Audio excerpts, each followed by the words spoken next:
Red meat under fire. Is bacon as bad as smoking? We will have reaction to a report critical of red meat. And Subway may be backtracking after saying it was going antibiotic free. Plus talk about the role of technology at harvest and highlight a farm family diversifying their business. Get ready to grow.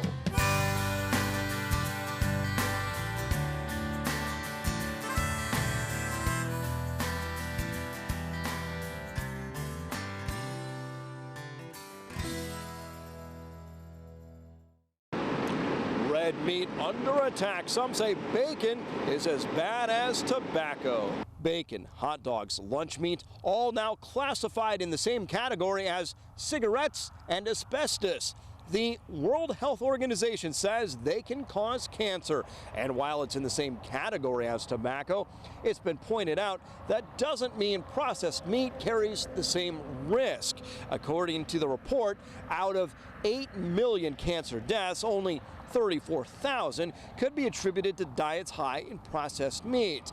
Plus, the panel did say red meat does have nutritional value. The meat industry fighting back. The North American Meat Institute calls the report alarmist, saying, quote, classifying red and processed meat as cancer hazards defies both common sense, and numerous studies show no correlation between meat and cancer, end quote.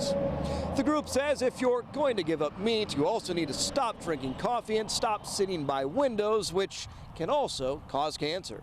And since Nebraska's a world leader in cattle, NTV's John Jankowski set out to ask Nebraskans about this report. The sizzle of red meat is music to Nebraskans' ears. A recent study shows eating it could increase a person's cancer risk. One Kearney man says he won't change his diet. I think that anything in moderation is not bad for you, so I'm going to continue to eat beef, pork, and other red meats. The Nebraska Beef Council says red meat can still be part of a healthy diet. We know that there is no single food that is isolated out there that can cause cancer, and so it's our opportunity to share with consumers that beef is part of a healthy diet. Nebraska is the #1 beef state in the country. An Elm Creek woman says this study won't change her habits. Because there's a lot of things that they say that they can cause cancer, but you never really truly do know. The Nebraska Beef Council says people in the state have common sense. They add it's important to limit the portions and have a well-rounded meal. Moderation and eating a balance of everything. Fruits and vegetables are extremely important. Eating burgers and chowing down on red meat is just a way of life for people in Nebraska. Because we're former farmers, we're going to keep eating beef. Antibiotics in meat, another big issue. Subway, for one, may be backing down from its previous position. Still, consumers have a lot of questions. NTV's Melissa Newman has more. I'm out here in the middle of a cow herd at the U.S. Meat Animal Research Center, where one UNL veterinarian is hoping to change the perception about how antibiotics are used in beef. You're a sweetheart, aren't you? Dee Griffin has been working with cattle for over 40 years and says the implementation of antibiotics in livestock is beneficial when used for medical purposes. And we use antibiotics for the treatment, control, or prevention of disease. But farmers shouldn't expect to see growth changes by using them. The most productive way to improve animals' growth is through genetics. And that's just what they're trying to perfect at the U.S. Meat Animal Research Center. New research is starting to be done on selectively mating certain DNA traits. And one of those traits are going to be you won't get sick. And then who cares about an antibiotic? We won't need them. Dr. Griffin says that in order for U.S. beef to continue to help feeding the rest of the world, we need to continue to treat cattle in the best way possible. And as long as we care for the land and the livestock, we will find ways to grow more food. And now a warning for cattle producers, a disease known as anaplasmosis. Our Grow co-host Marilyn Barnett has more. And Marilyn, what can you tell us? Steve, this is something very uncommon in Nebraska, but it is in Texas and other places to the south of us. A producer in the Loop City area says she went to a cattle sale in Kansas. She heard some talk about the disease and started to test a cow she bought. It came back positive. When I got home, I started hearing some rumors, and there was some people finding cows that were sick with the disease. Thank goodness I had isolated her. She had been quarantined, so I had not mixed her with the rest of my herd, which was a blessing for me. Anaplasmosis is caused by a blood parasite, which means insect bites transmit this disease. It has a high death rate and can cause calving problems as well. This disease tends to peak at different times in the season, mainly when insects are most active. Here is more about anaplasmosis treatment and prevention.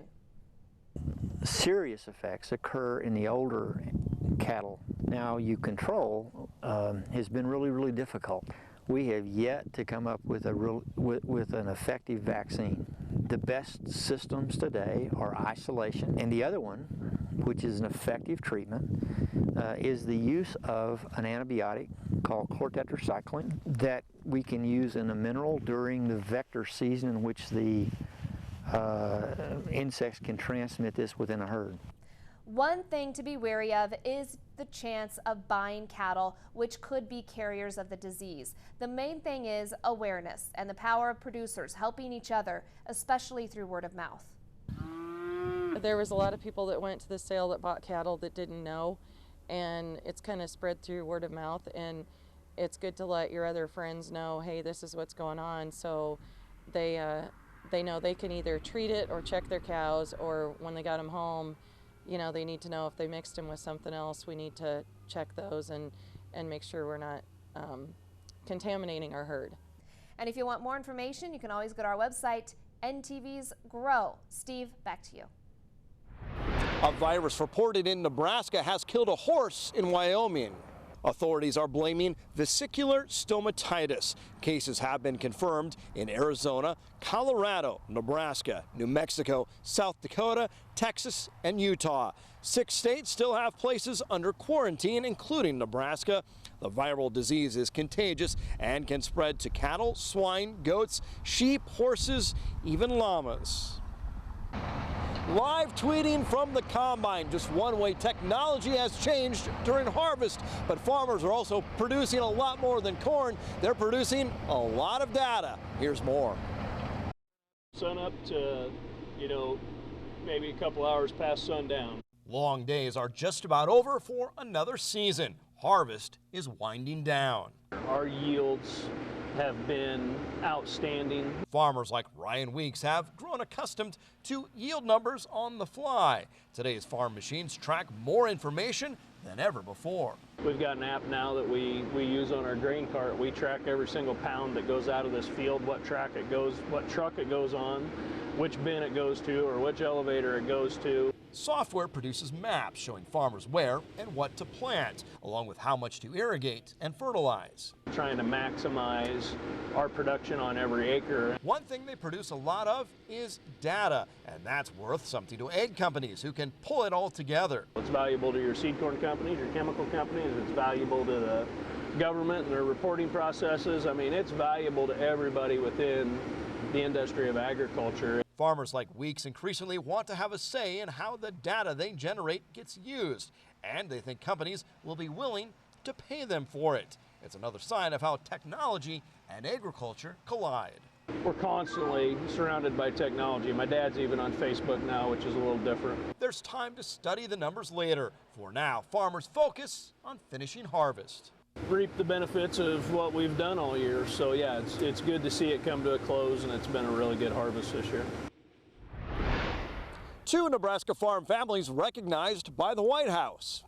The honor comes for efforts to support the government's sustainable and climate-smart agriculture programs. Keith Burns of Bladen is credited with educating farmers and ranchers about the importance of soil health and carbon sequestration. He's pictured with his brother Brian. Martin Kleinschmidt of Hartington also honored. Fuzzy cattle from Scotland? NTV's Megan Johnson has more. A dozen farms came to compete in the 2015 Cornhusker State Highland Classic, 4 from Nebraska and the rest from as far as Wisconsin, Minnesota, and New York.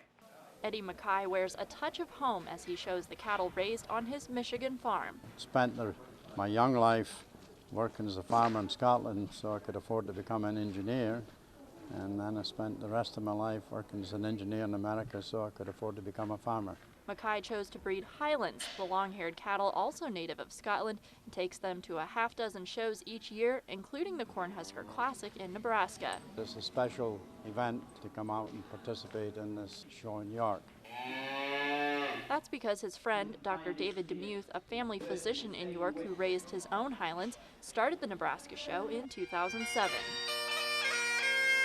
He was kind of a farm boy at heart. When we moved out to an acreage on the west side of town, he wanted animals for the boys. We have 3 sons and a daughter. Demuth died just after the first show, but his family and fellow Highland breeders keep it going, sharing their friendship and passion for the stock, which produces 7 colors of hide. But that's what we've tried to do with the show, is we're really trying to promote the breed and to promote the advantage of Highlands for crossbreeding. Judge Alan Garton says Highlands work in climates like Nebraska, shedding their coats to stay cool in the spring and grazing rough ground other cattle may avoid. They put on a very dense coat during the winter, which insulates them from the ice. So they're always, if you put your hand underneath the coat, the skin is actually warm. So they're an easy breed to keep. But breeders say the best part is their beef. They produce big ribeyes and because of their hair, little back fat. And the beef is very lean. Nice marbling through it, and not a very high fat content. Breeders say the Highlands have a big presence at the National Stock Show in Denver each year, and the Demuth family says they're planning on putting the Regional Classic together again in York around this time next year. An unlikely pig farmer goes hog wild about livestock. They're our Farm Family of the Month. We'll meet them later in the show. Our Grow interview is up next.